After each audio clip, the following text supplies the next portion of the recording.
Carissimi fratelli e sorelle, desidero raggiungervi con questo breve video per augurare a ciascuno di voi, a tutte le vostre famiglie, a tutte le vostre comunità parrocchiali, una buona Pasqua. Una buona Pasqua. Purtroppo la celebrazione della risurrezione del Signore non ci trova oggi in una situazione di serenità. Il tunnel della pandemia non è ancora completamente passato e siamo stati colti di sorpresa da un'atroce guerra di aggressione con tutte le violenze e le cattiverie a cui dobbiamo purtroppo assistere.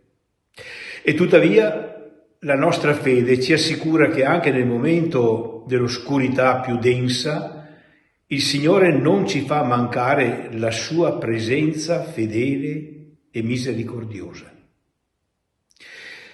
Dopo la notte più buia, e la morte del Signore fu certamente quella più buia di tutte, dopo la notte più buia sorge l'alba della risurrezione.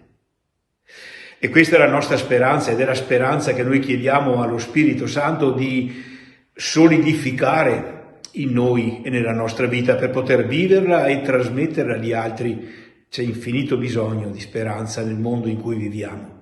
Ne abbiamo tanto bisogno anche noi. Proprio per questo, buona Pasqua.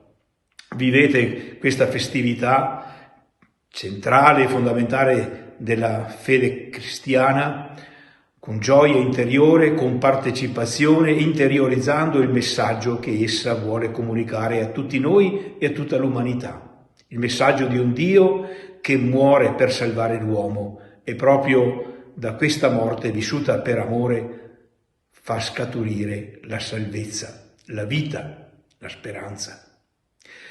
Buona Pasqua a tutti. Ricordiamoci di pregare insistentemente per il dono della pace, quella pace che Gesù diede ai suoi apostoli dopo essere risorto. Una pace che sembra umanamente impossibile, ma nulla è impossibile a Dio. Ricordiamoci e non smettiamo di chiederla. Buona Pasqua a tutti.